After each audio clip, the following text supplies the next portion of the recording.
Okay. We'll go this way. That's right. Okay. cool. Okay.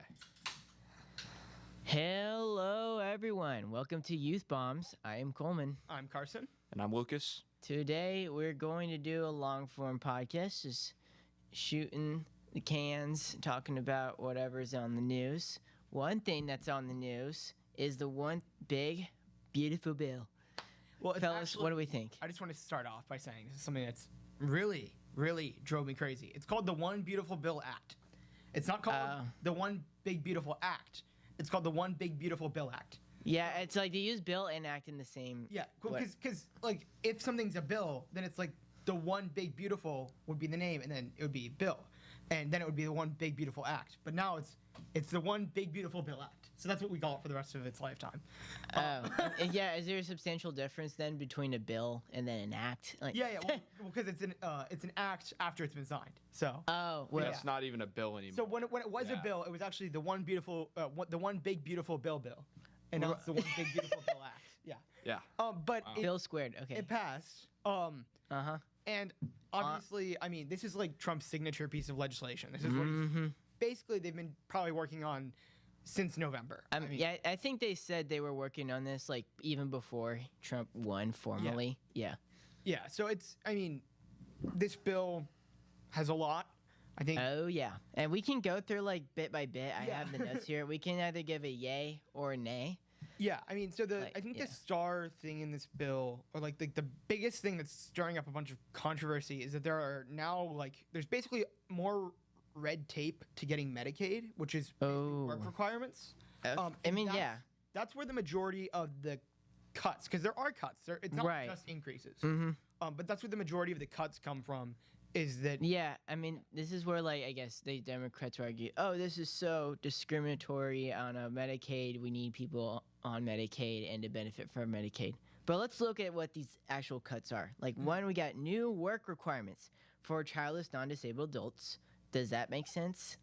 I mean, first of all, to have a work requirement to even receive these benefits? So yes, I will say that makes sense. I think the issue that a lot of people are finding with it, and frankly, my position on Medicaid is a lot more radical than what this bill does. So I'm not at all defending this position, but I think what people are upset about is that when you impose work requirements, it makes it harder for people to get on Medicaid generally, and you have to prove it, and you have to go through the entire process. And a lot of people who are in poverty, who might meet the requirements, are just not going to sign up because it's so much more to do it and so much more process. I would argue. I mean, cuts are cuts. I'm good with cuts, but but that you would take it where you can. That is the steelman position of the opposition to this bill. Yeah, and I especially think since Doe just kind of slowed down a little bit and all that, I think it's good that even in the absence of Elon, we still have these cuts going on and we still have, room to improve. I mean, these Medicaid cuts are going for the lowest receivers of these cuts, but it's because, they got to prove that they're working to get Medicaid cuts. They can't just be sitting on the couch and getting that subsidized health care. I think it's good that you have to fill out a form to get good health care. I mean, you got to fill out a form to get insurance. I mean, it's true. And I'll also add to that, re-enrollment now is required every 6 months with income and residency verifications. The last thing I have noted here is lowering provider taxes funded by states to fund Medicaid from 6% to 3.5%. by 2032, etc. So I guess we have approximately a total reduction of $1 trillion over 10 years. So that's that is a lot, but I think you have to pair that with the other major thing that's happening outside this, which is the spending increases. The spending increases mainly. There are two things that I think. One of them is kind of absurd, and the other one is just the military, which is the biggest one. The military budget. The military now has its first $1 trillion budget, which is I think that's kind of ironic coming from Trump, who did run on being the anti-war president. Yeah. Draining the swamp in 2016, and I feel like the military has to be part of the swamp, right? I'd be very careful to acquit. Well, I don't buy the military. I do not at all mean our service members at all. Okay. But there is a lot of bloat in the military. That is undeniable. There's bloat in government generally, and while unlike Social Security, I do think a military is necessary, but it doesn't change the fact that there's always, like, when government gets involved, it is often very inefficient. This is kind of just a law. And so, like, generally speaking, if the government is more inefficient, I don't necessarily want to to keep increasing the budget of our military. I think there are probably actually places where you can cut funding from our military, and we would be just as, if not more, effective. But yeah, I mean, and I just need to see, like, we need more. For me, I need more specifics. I mean, it's like one thing that's just to generally paint a broad brush, and of course, I respect the service members too. Okay. I just need to look more into specifics of, okay, where could we actually make cuts?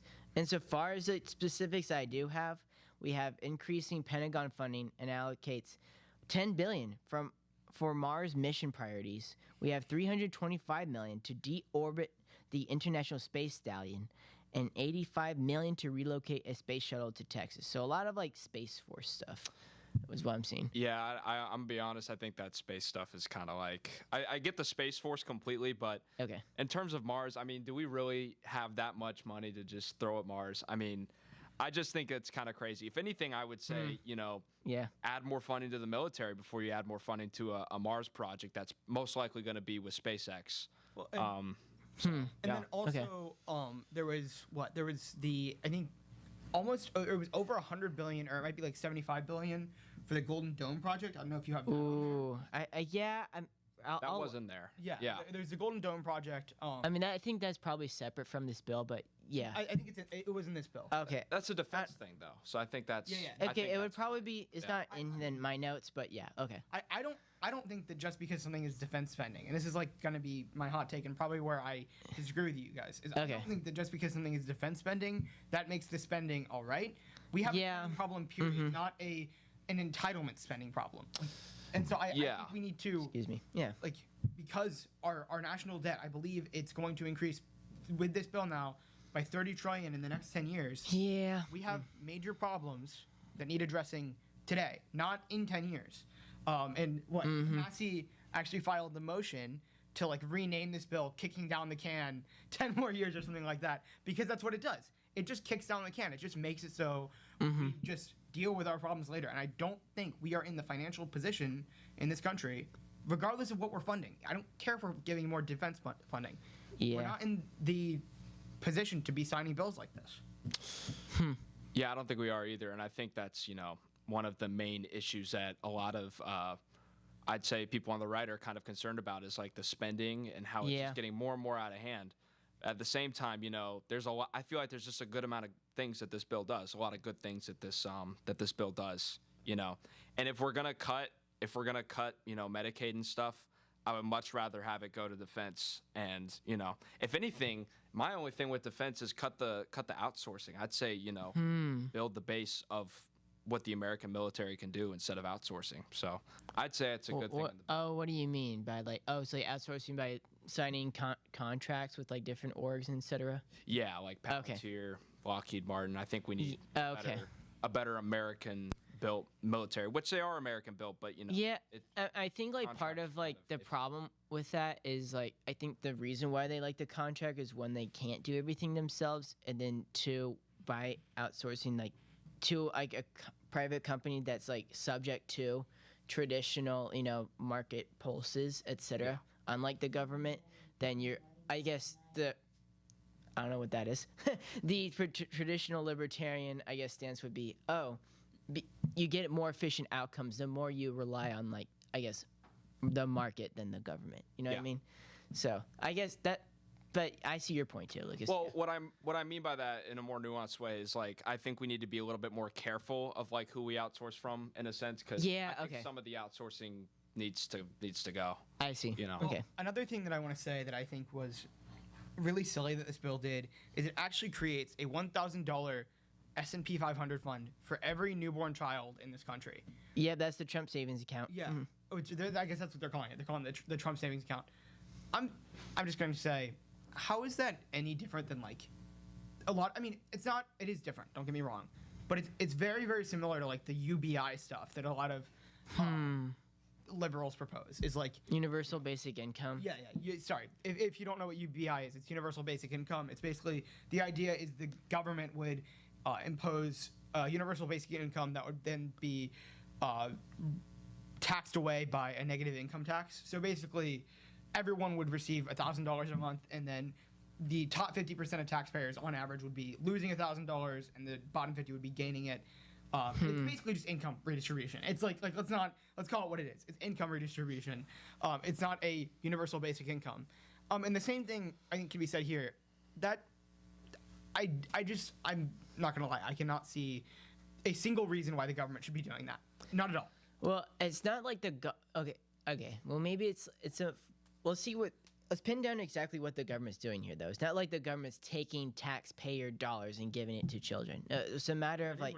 How is that not what they're doing? Well, what they're doing is they're partnering with private companies, like I think it's Microsoft and like Uber, Goldman Sachs. I believe it's an S&P 500. Yeah, like something like that. But they partner with the market. They basically mandate, if you will, okay, every new child that's born, they automatically have this thing set up for them. I don't know. Facilitated by the government, but again, I don't. And funded by the government. Yeah, because $1,000 has to come from somewhere, and it's a bill.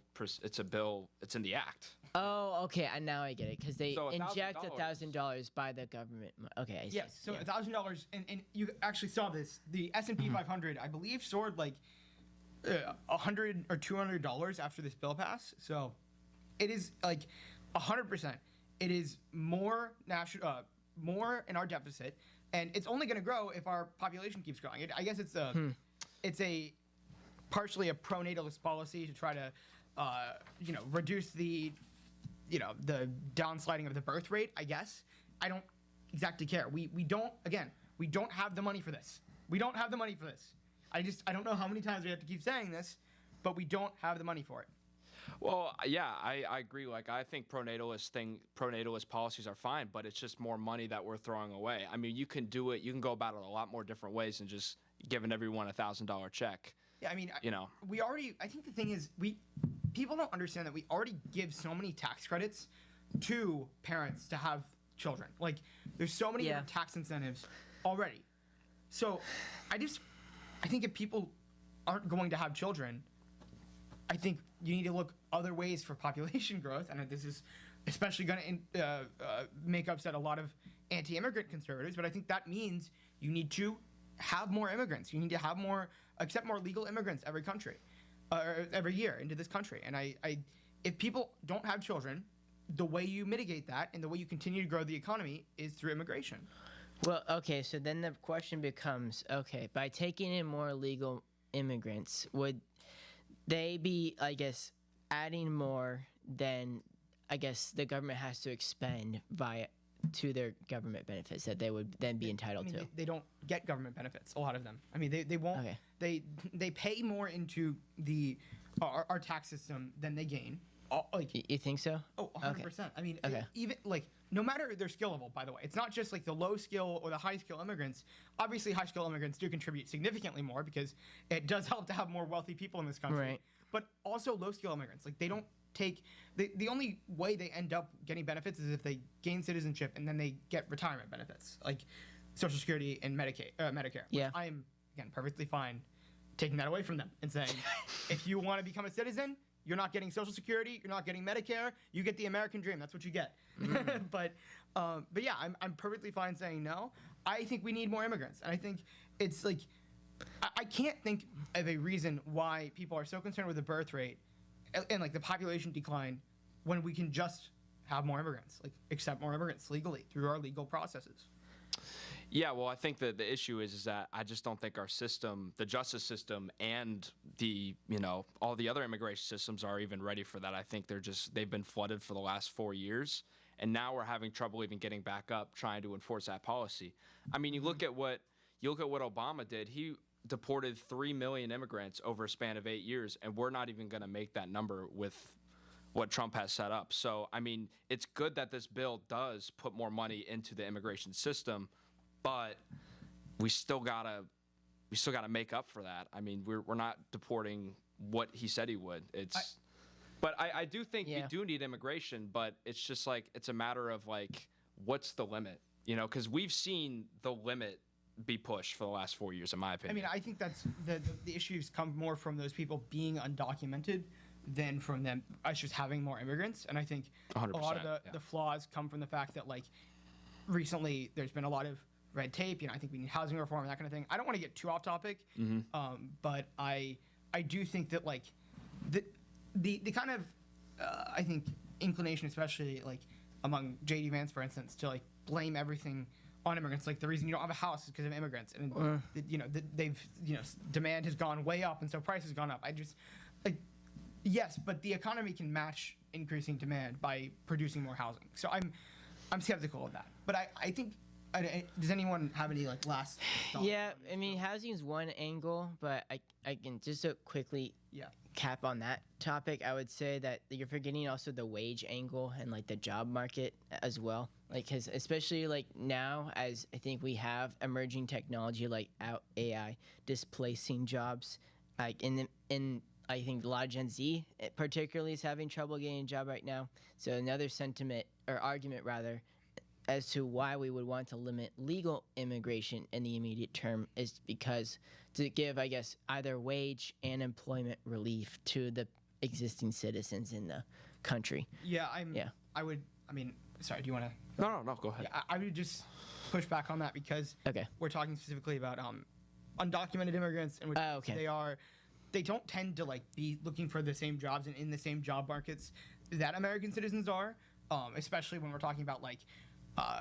The markets that they are in, it's construction, it's agriculture, it's carpentry, it's not, computer science. That would be high-skilled immigrants who tend to come the legal way. But I will acquiesce. There might be an adjustment period. You can't just open the borders. That's not what I'm suggesting. But I do think that you can accept more immigrants. But any last-minute thoughts on the big beautiful bill? I'm just glad that something got done. The government. Usually that's a bad thing though. Like when the government does stuff. Coleman, you're speaking my language. Yeah. I will say I don't agree with everything in the bill, but I am supportive of a lot of its proponents. The debt though is one thing that I kind of have to hammer on and say you can't keep getting away with this literally. Yeah, and I think that like concern is being addressed by Elon Musk's new party, America Party. Yeah, American. It's America. It's the America Party. America Okay, Party. Yeah. So, I guess how do you guys? I mean, why do you guys think that this party is coming into existence, and is there anything in it that like any disagreement they have with the Republican Party generally that you support, anything that you disagree with, but also just like, is this filling a niche and like existing for a reason because the Republican Party might have abandoned some of its constituents with the passing of this bill? I would say no. I think it's completely. I think it's a waste of time. I mean, you see Elon Musk, and he's trying to climb up this ladder of like relevance in a sense. You see, he buys Twitter. He gets Twitter being, the free speech platform for everyone. And then you see him start becoming a lot more political, and he wants to get this political agenda done, and he dumps $300 million into the Trump administration. He doesn't get what he wants, and then he's just going to go dump more money so that he can, promote his way of thinking. So I just think it's a total waste. What do you think he wanted? What do you think he wants? He wants to reduce the deficit, and I just don't think either party's willing to, Yeah. So I just want to make sure because there's a lot of people who are saying that like it's an entirely self-centered move, and the reason that he like is now on the wrong foot with Trump. Trump himself said this is that like the EV mandate is ending. And I don't think that that's the reason why Elon. Just to be clear, do we all agree? I think it's maybe not the sole reason. I do think it's a contributing factor. I disagree. I think he is a bit. I just watched this guy. I think he is a little self-centered. I'd say that it is part of like his agenda, but at the same time, it's a little self-centered because if you were paying attention to social media, if you were paying attention to Twitter, it started showing that it was a very self-centered move to really separate himself from administration. Specifically on like the EV stuff, I think he wouldn't have supported Trump to begin with if it was about the EV stuff because. Like if it was that self-centered of a move, I just because we knew that Trump wasn't going to be as pro electric vehicle as the Biden administration. That was obvious. Yeah. So I don't exactly think that like it was entirely self. Like I do think that Elon has principles that he does want to see enacted in our government, and I don't know. I would push back on the idea that like it's purely because he wants to see himself profit more. Well, yeah, it's definitely not for the profit reason, but it's like it's sort of that centered. Like I feel like it's a very it's a way of thinking of my way or the highway, because he immediately wanted to put in money, put in all this effort and stuff. He sacrificed his business. I mean, his business has been getting terror attacks like nonstop since the election, since Trump won. So I don't think it's because of that. Of a money reason. I think it's because he wants his way to be done, and I just don't think. And that's like the sort of self-centered reason. He's not willing to compromise or play the game, I guess you could say, with politics. He just wants it done. Yeah, I mean, another thing I know about Musk and his companies is that Tesla is like the mother company, insofar as the success of that company helps to finance his other projects, NX, in SpaceX, Neuralink, whatever. Right. So. Yeah, I mean, so I'll just say something to note. I think that like this, I'm gonna push back on the idea that it's a my way or the highway attitude. I think that if you look at the Republican Party and what they have historically campaigned on and supported, the Republican Party has kind of always been the only party to pay lip service to the deficit. And I understand that this might not be a Trump-specific thing, but you can look at literally almost every single Republican congressman at some point who is currently serving in the House has paid lip service to our deficit in some way. Say, oh, we are, borrowing from the future. Our children are going to hate us for this. We are all of these different things, all of these different reasons why we are doing terrible things, and we need to go back and, undo all of this disaster that we've created. And as much crap as I will give all Democratic administrations for continuing to increase spending, and I can't give any credit to the Republican Party for undoing it. They just allow it to stay. They just, every time we get increased spending under a Democrat, the Republicans just go with the flow, continue it. We rarely get cuts, and when we do get cuts, it's like this, where then they're matched by, $1 trillion military budget. Yeah, I mean, it's because of these precedents that have been set up in the last 20 years and even the last 5 years. We have all this extra spending for military in the early 2000s, and then COVID hits right when spending is still pretty high, and it jacks it up even more because of all this all the fear mongering around COVID and all these PPP checks, all these the CARES Act, which the Thomas CARES Massie, Act, I believe, is the one House rep who did not vote for it. So insofar as we're talking about the bloated spending, can we not then acknowledge that there is an aspect of reasonability to a lot of the concerns Elon Musk has? You can say maybe creating a new party is not the way to go about it. Is there a reasonable premise here? I say so. Yeah, I would say so. I just don't think he's patient enough. I think you kind of have to I don't think he's patient. He's only been in there for 8 months. I mean, Lucas, think about it. I think that's with all due respect. How long do we have to wait until we address this? Our interest on the national debt is about to eclipse every other category of spending. It's about to eclipse. I believe it may already have. If we're paying, our biggest category of spending is interest on the national debt, or at the very least within the next 2 years it will be. I mean, that's terrible. We have to do something about this today. We can't wait 4 years. We can't wait until we have a Democrat in office who's not going to do anything about it. True, but now he has no chance at all if you think about it, unless his party really succeeds. So I mean, let's look at it this way. So yeah. And there's been a lot of debate about the third party. I mean, there's always been debate about this. There's been debate with the libertarians. Yeah. Recently in the 2016 and 2024 cycles, there were a lot of people who wanted to blame the Green Party for why the Democratic candidates lost in those elections. So there's always debate about the third party movement. And I'll say, insofar as a third party is bad, they're only bad in electoral systems like ourselves with first past the post voting. And if we actually saw ranked choice voting in this country, there would be no concern. It wouldn't be like the American Party stealing votes from the GOP, or even some people are suggesting they're going to steal votes from Democrats, which I think is patently absurd. Yeah, no. But Yeah. I mean, so we can all agree here then that like we should have some sort of voting reform in order to allow for the success of third parties. Do you guys agree? Yeah, okay, I don't know. To be honest, I don't know. But I could see it both ways. Like either we make it more competitive for third parties, but I can also see the continuation of the system we have now. So why do you first off, do you guys like completely understand ranked choice voting? No, I think you have to explain that a bit more for me and the audience. Yeah. So basically, ranked choice voting is a system in which, like, specifically how it's implemented in New York with the primary system is how I'll describe it. But basically, there's 5 slots, and you get to rank those 5 candidates. Oh. Okay. Yeah. So let's say, like, in the New York primary, let's say that my first choice candidate is Brad Lander. I wouldn't have voted in this primary, to be clear, but it's Brad Lander. My second one is Adrian Adams, and my third one is Zoran Mamdani, and then the rest is blank.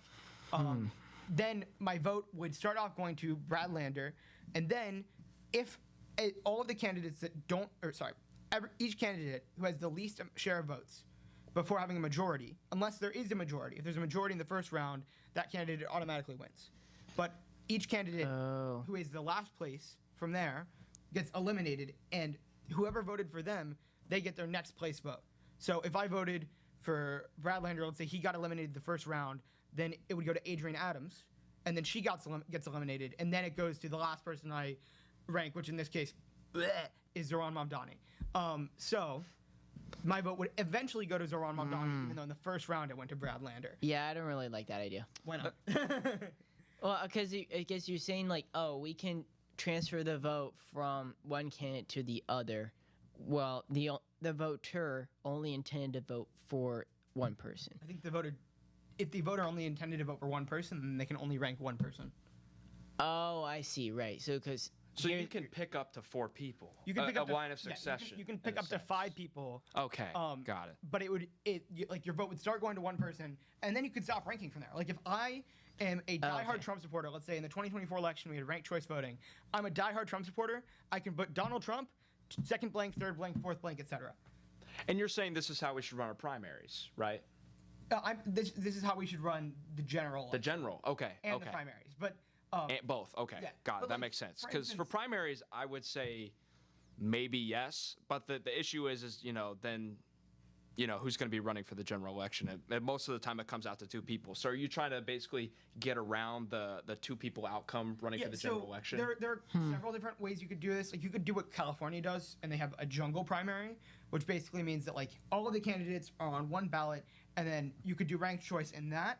And then the 2 candidates in the final round that get the highest percentage of the votes would then move on to the general, and then those 2 candidates would face off against each other in first past the post system.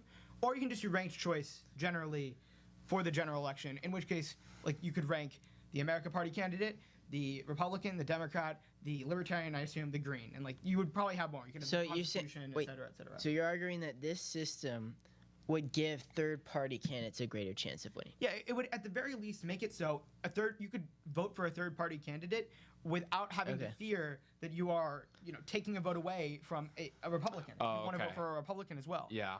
So it would actually, in this case, if we're talking in the context of the America Party, it would actually support the Republican Party more than it would support both. It's kind of mutually beneficial for both America Party voters who are likely going to rank a Republican candidate second, and for the actual America Party itself, and for the Republican Party itself.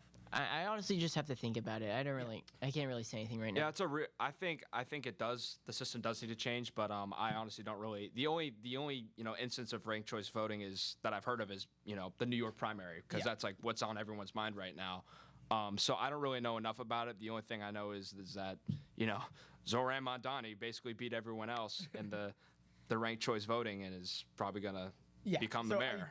I will say, hopefully, or not even hopefully, in reality, the ranked choice voting in almost all circumstances tends to lead to more moderate candidates winning, but that was kind of an exception, not the rule.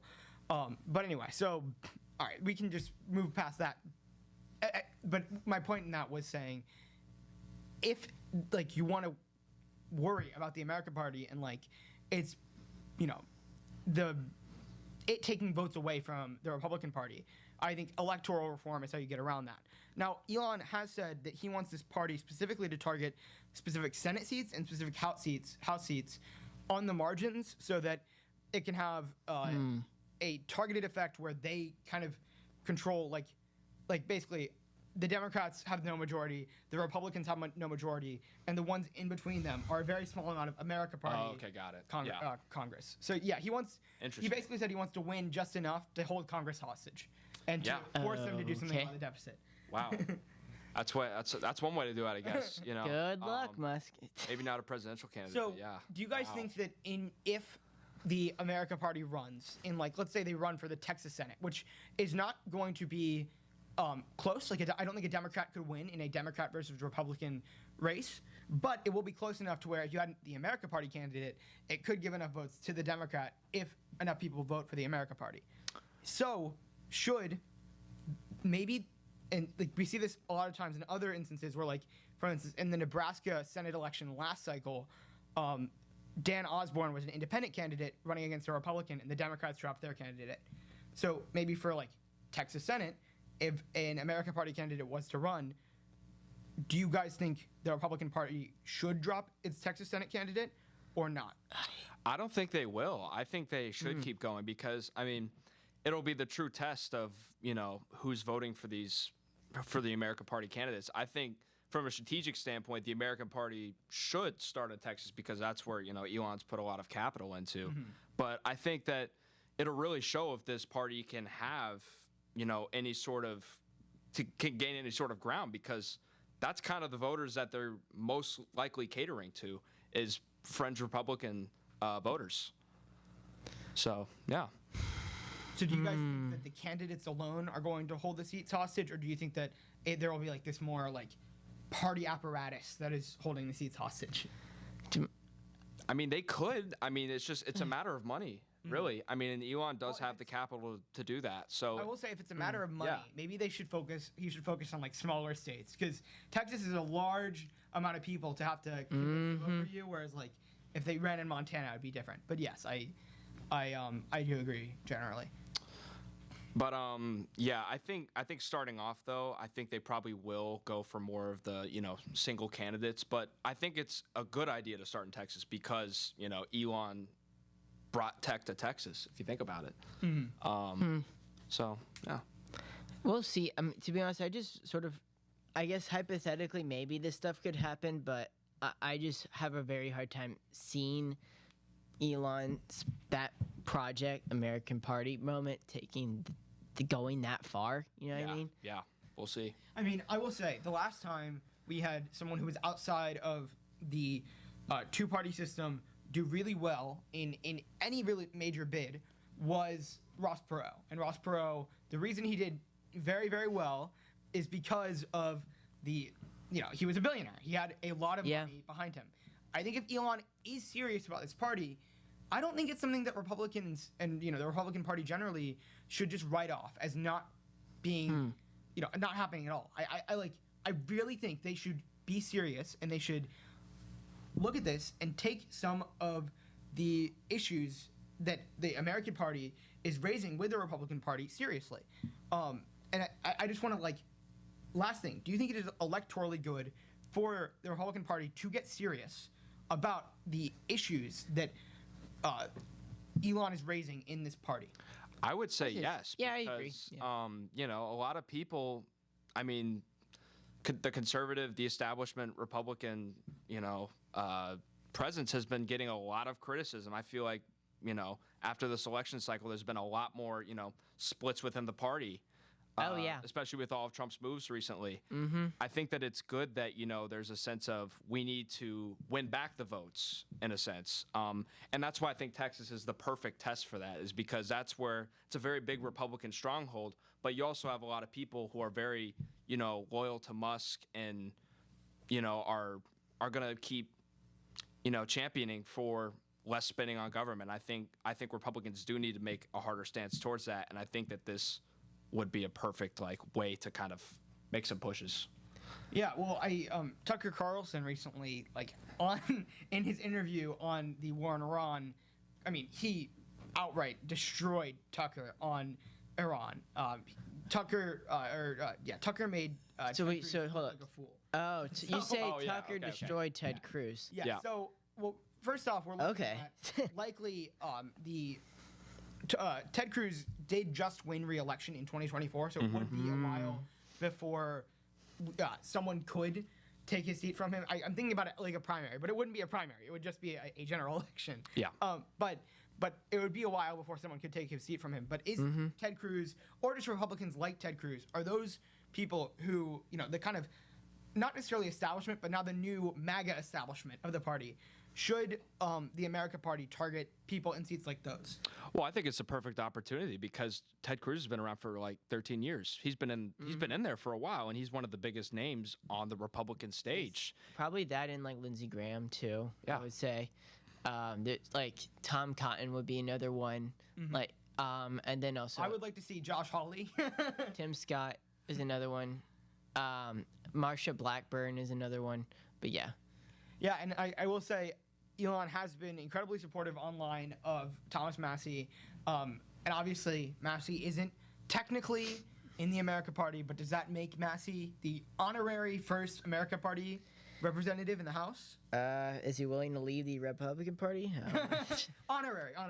Honorary, why not? I guess the internet. I would say, yeah. Probably a million people on the internet will give him that title. How about that?